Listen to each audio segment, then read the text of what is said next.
প্রেম করিলে বলতো লোকে পাইছো কি, এখন বলে শখ করিয়া বাবু তুমি খাইছো কি।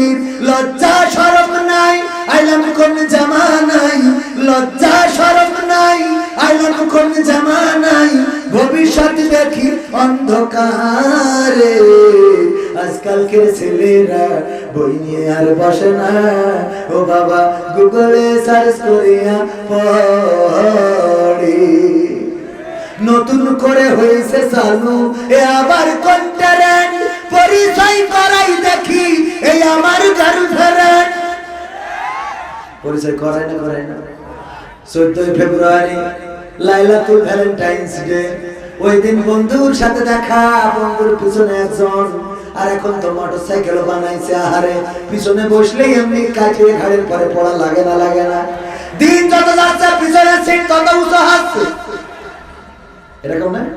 দিন যত যাচ্ছে মোটরসাইকেলের পিছনেরই সিট উঁচু হইতে হইতে এমন একটা অবস্থা, আগে মোটরসাইকেলে করে নিজের ভাবিকে নিয়ে যাওয়া যেত, মা খালা চাচিদের নিয়ে যাওয়া যেত প্রয়োজনে, কিন্তু এখন এমন একটা মোটরসাইকেল বানাইছে যে ভাতিজারা চাচিদেরও গাড়িতে তুলতে পারবে না। ঠিক না ভাই? ঠিক। আর এই গাড়িতে চাচিরাও ভাতিজাদের পিছনে উঠা ঠিক হবে না? হবে না, কারণ এমন বেকায়দা ধরনের মোটরসাইকেল বানাইছে ভাইরা আমার। আমি ওই মোটরসাইকেলের পিছনে আমার বন্ধুর বুরকা পরা একজনকে দেখে বললাম, দোস্ত বিয়ে করলি জানালি না তো? কই না, এখন বিয়ে করি। আমি কইলাম তাহলে পিছনে কি না? পরিচয় করাই দিলে এই আমার গার্লফ্রেন্ড, নতুন করে হয়েছে চালু এ আমার কন্টারেন্ট, পরিচয় করাই দেখি এই আমার বয়ফ্রেন্ড। শুধু মেয়েরা, ছেলেরা না, মেয়েরা পরিচয় করায় না। বাড়ি হঠাৎ করে নিয়ে চলে এসেছে, মা বলতেছে এই ঘরে নিয়ে আসছিস? কয় আল্লাহ মা আমার বয়ফ্রেন্ড, 3 বছর ধরে প্রেম। কয়টা আগে তো বলবি না, উল্লা পাড়াতে কিছু আপেল কিনে আনতাম। মানে মাও সে রাখে, হ্যাঁ আছে না ভাইজান? বলে আছে, মানে কি বউ আছে। নতুন করে হয়েছে চালু এ আবার কন্টারেন্ট, পরিচয় করাই দেখি এই আমার বয়ফ্রেন্ড। শরমের মাথা খাইয়া গেছে সব পাগল হইয়া, শরমের মাথা খাইয়া গেছে ওরা পাগল হইয়া, ভবিষ্যৎ দেখি অন্ধকারে। আজকালকের ছেলেরা বই নিয়ে আর বসে না, ও বাবা গুগলে সার্চ করিয়া পড়ে। আছে না নাই? সাতক্ষীরায় গেলাম মাহফিল করার জন্য, বলল হুজুর খালি মুখে ওয়াজ করা লাগবে। বললাম কেন? প্রশাসন মাইক বন্ধ করে দিয়েছে। কারণটা কি? কারণ হলো ম্যাট্রিক পরীক্ষা, এসএসসি পরীক্ষা, দাখিল পরীক্ষা, এই জন্য মাইকে ওয়াজ করা যাবে না, ওদের পড়াশোনার ক্ষতি হবে। আমি বললাম ঠিক আছে, অসুবিধা নেই, কারণ আমরা কারোর ক্ষতি করতে চাই না। কিছুক্ষণ পরে দেখি কয়েকজন যুবক এসে বলছে হুজুর দোয়া করেন। বললাম কিসের দোয়া করব? বলছে হুজুর এসএসসি পরীক্ষা, তাই দোয়া নিতে আইছি। বললাম তোদের জন্য মাইক বন্ধ করে রাখিছি, আর তোরা আইছিস স্টেজে দোয়া নিতে, তাহলে মাইক বন্ধ করে লাভ হইল? কথা কয় না, কোনো লাভ হয়েছে? আসলে তো পড়ে না, পড়ে ওরা তো পড়ে না। যারা পড়া ছাত্র ওদের গোপ দেখলে, যে আমার মা বলতো শিকারি বিড়াল গোপ বা মোষ দেখলে বোঝা যায়, এখনকার লেখাপড়া ছাত্রগুলো বোঝা যায়। একদিন আগে মাইক বন্ধ করে কত কুটুকুরা লেখাপড়া করে আটি বেরতে চলো, ওটা বোঝা শেষ। ঠিক না বেঠে? একদিনে এত বছর যেহেতু পড়ে নাই, এক রাতি পড়ে ওই গোল্ডেন প্লাস করে আনতে পারবে না। তারপর আমরা তাদের জন্য মাইক বন্ধ রাখতে চাই, কিন্তু তারপরেও পড়ে না। এসে বলে হুজুর দোয়া করে দেন যেন পরীক্ষায় ভালো রেজাল্ট হয়। তুমি ওই হুজুরের কাছে এসে দোয়া চাওয়া আর নিজে পড়বা না, এতে তো পাস করা যাবে না রে। ঠিক না বেঠে? এজন্য পড়াশোনার দরকার আছে না নাই? পড়াশোনা করা লাগবে। ওগো আমার ভাইরা, পবিত্র কোরআনের 20 নম্বর সূরার 55 নম্বর আয়াত, সূরা তাহা আমি তেলাওয়াত করেছিলাম, আপনাদের মনে আছে না নাই?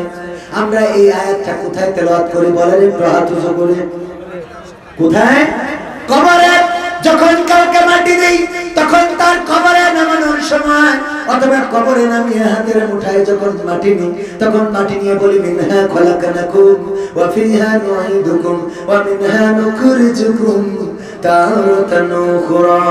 ও আল্লাহর বান্দা, ও আমার আব্বা, ও আমার চাচা, ও আমার নেতা, ও আমার আওয়ামী লীগের লোক, ও আমার বিএনপি, ও আমার জামাতের যে যাই হন না কেন শুনে, এই মাটি থেকে আপনাকে সৃষ্টি করা হয়েছিল, আবার এই মাটির মধ্যে ঢুকিয়ে দেওয়া হলো, আবার একদিন এই মাটি থেকে জীবন্ত করে আপনাকে উঠানো হবে।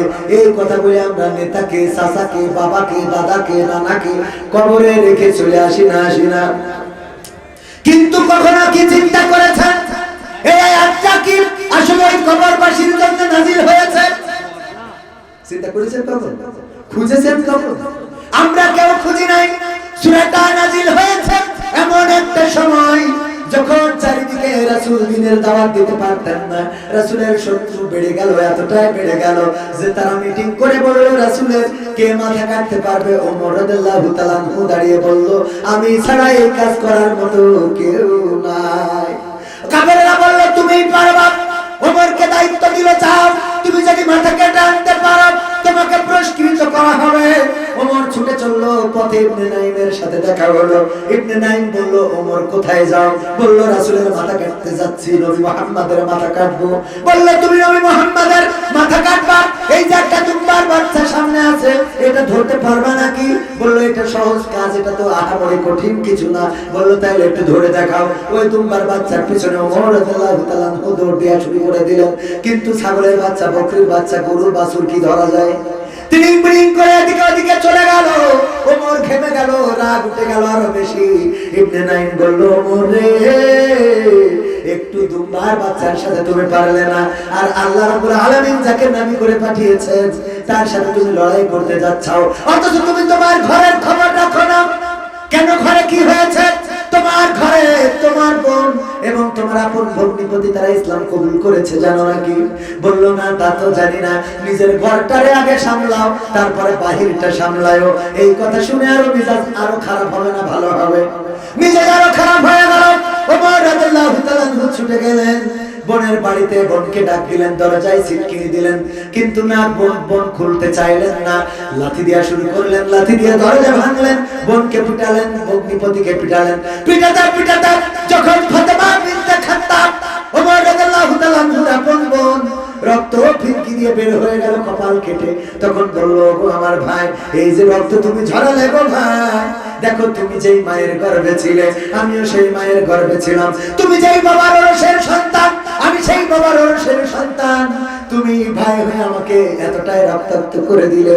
ভাই, একটা শক্ত কথা বলে দিই, শুনে নাও, তুমি যতই আমাকে মারো, যতই ধরো, যতই আমার জেলে ভরো, রিমান্ডে দাও, ফাঁসিতে ঝুলাও, যা ইচ্ছা তাই করতে পারো, আল্লাহর কসম করে বলি, আমি যে কালেমা পড়েছি এই কালেমার পর থেকে এক চুল পরিমাণ সরে দাঁড়াবো না। আল্লাহু আকবার, আরে জোরে আল্লাহু আকবার। ওমর রাদিয়াল্লাহু তাআলা আনহু তখন বললেন, ও বোন, এমন শক্ত জবাব তুমি কেমনে দিতে পারলা? বোন বলল, দেখো আল্লাহ যে কোরআন নাজিল করেছেন সেই কোরআন পড়ে আমার হৃদয় শীতল হয়েছে, আমাদের হৃদয় শীতল হয়েছে। ওমর বলল, ওই কোরআনটাকে আমাকে একটু শোনানো যায়? বলল, হ্যাঁ শোনাতে পারবো, তবে তোমাকে পবিত্র হতে হবে, তুমি পবিত্র হয়ে আসো, কোরআনটা শোনাবো। যখন পবিত্র হয়ে আসলেন তখন কোরআনটা শোনালেন, আর যে সূরাটা পড়ছিলেন সেই সূরাটাই হলো পবিত্র কোরআনের 20 নম্বর সূরা, সূরা তাহা। এই সূরা, যে সূরাটা আমার আজকের আলোচ্য বিষয়, এই সূরা তাহার 55 নম্বর আয়াত। আমরা যখন কাউকে কবরে রাখি তখন বলি, মিনহা খলাকনাকুম ওয়া ফিহা নুঈদুকুম ওয়া মিনহা নুখরিজুকুম তারাতান উখরা। এই আয়াতটা বলে ওই মৃতকে কবরস্থ করি, কিন্তু এই আয়াতটা ওই কবরবাসীর জন্য নাজিল হয় নাই। আমি বলি, ওই কবরবাসী যদি হাতটা উঠাইতে পারতো, এই আয়াত যখনই পড়া হতো অমনি থাপ্পড় কষে দিত সোয়ালের উপরে। আপনাদের বিশ্বাস হয়? বুঝাইলে বুঝবেন, বিশ্বাস বুঝাই দেবো কেন থাপ্পড় দিত। আমার মনে করেন ভাইজান অ্যাক্সিডেন্ট করেছে, মোটরসাইকেল অ্যাক্সিডেন্ট করেছে, পা ভেঙে গেছে, হাসপাতালে গেছে, ডাক্তার এক্সরে করে বলছে যে কেটে অপারেশন করে নাট মারতে হবে। এখন সবকিছু করা হয়ে গেছে, অপারেশন করে নাট মেরে দিয়েছে, ক্লাস দুইটা ধরাই দিয়েছে। একজন ওনার দেখার জন্য এসেছে, সে বলছে যে মোটরসাইকেল জোরে চালানো যাবে না, জোরে চালাইলে অ্যাক্সিডেন্ট করবা, অ্যাক্সিডেন্ট করলে পা ভাঙবে, পা ভাঙলে সেটা এক্সরে করবে, করার পরে আবার যদি হার্ট খারাপ অবস্থা থাকে অপারেশন করবে, তারপরে নাট মারবে, এতে খুব যন্ত্রণা, ক্রাস দিয়ে হাঁটা লাগবে খুঁড়াই খুঁড়াই। আচ্ছা এই কথা যদি ওনার বলে মেজাজ খারাপ হবে না? বলবো আমার তো যা হয়েছে সেগুলো আমি নিজেই বুঝতে পারছি, তো তোর আবার বলতে হবে কেন? কথা কি বোঝা গেছে? ও আমার ভাইরা, এইভাবেই যদি যে কেউ কোনো জ্ঞান দেয়, যেই জ্ঞান তার অত বেশি না, তারপরেও যদি কেউ জ্ঞান দেয়, আগুনে কারোর একজনের হাত পুড়ে গেছে, পুড়ে যাওয়ার পরে যারা যন্ত্রণা করতেছে, ওরে সে একজন বলছে আগুন খুব খারাপ জিনিস, এতে যদি হাত লেগে যায় তাহলে পুড়ে যায়, পুড়লেই যারা যন্ত্রণা করে এবং burn unit, Sheikh Hasina burn ইউনিটে ভর্তি হতে হয়। আচ্ছা যার পুড়েছে ও তো জ্বালা যন্ত্রণা বুঝতে পারছে না? তাই ওর যদি আবার বলে যে আগুনে হাত লাগিয়ে পুড়ে যায়, তাহলে মেজাজ খারাপ হবে না? কথা কয় না। একজন পানিতে ডুবে গেছে, ডুবে যাওয়ার পরে অনেকেই কষ্ট করে উদ্ধার করেছে, সে সাঁতার জানে না এই জন্য ডুবে গেছে।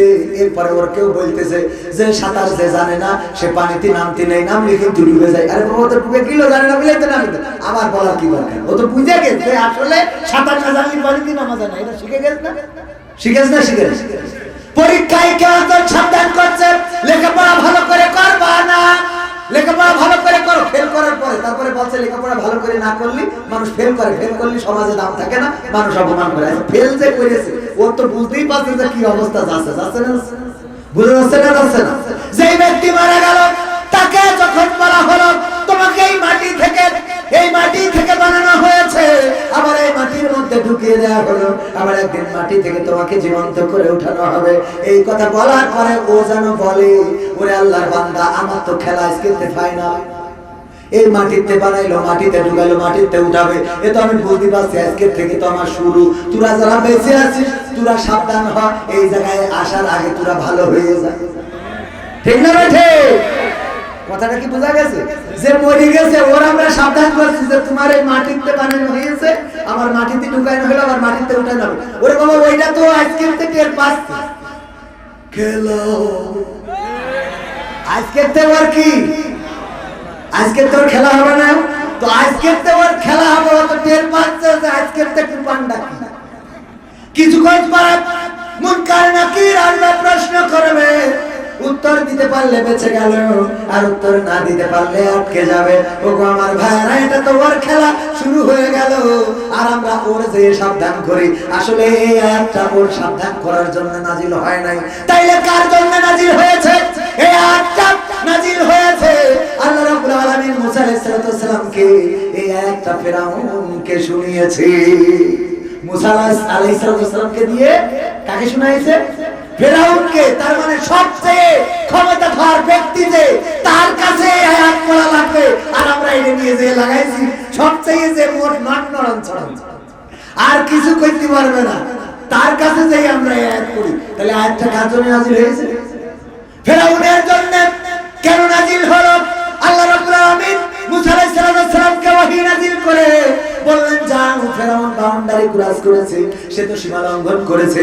পৃথিবীর মানুষেরা আজকে যারা মেম্বার, তারা ইউনিয়ন পরিষদের, ওই যে ইউনিয়ন পরিষদের মেম্বারের চেয়ারটা নিয়ে টানাটানি করে, যারা চেয়ারম্যান তারা ইউনিয়ন পরিষদের কাউন্সিলের যে চেয়ারটা নিয়ে টানাটানি করে, একজন উপজেলা চেয়ারম্যান উপজেলার চেয়ার নিয়ে টানাটানি করে, একজন এমপি সে তার আসনের চেয়ার নিয়ে টানাটানি করে, একজন মন্ত্রী মন্ত্রিত্বের চেয়ার নিয়ে টানাটানি করে, একজন প্রধানমন্ত্রী দেশের চেয়ার নিয়ে টানাটানি করে, একজন বাইডেন আমেরিকার চেয়ার নিয়ে টানাটানি করে, একজন মিশরের ওই যে আব্দুল ফাত্তাহ আল সিসি মিশরের চেয়ার নিয়ে টানাটানি করে।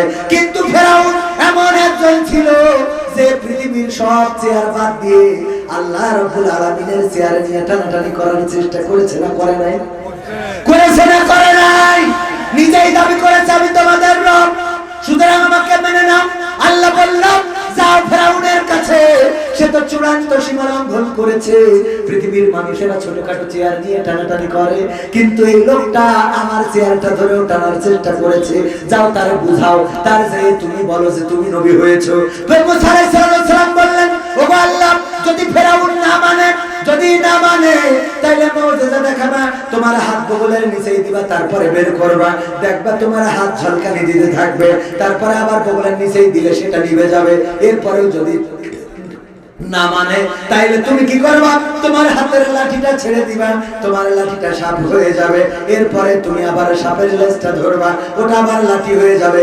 এরপরে ও যদি না মানে তাইলে ওরে ঠান্ডা করে বুঝাই দিবা, মিনহা খলাকনাকুম ওয়া ফিহা নুঈদুকুম ওয়া মিনহা নুখরিজুকুম তারাতান উখরা।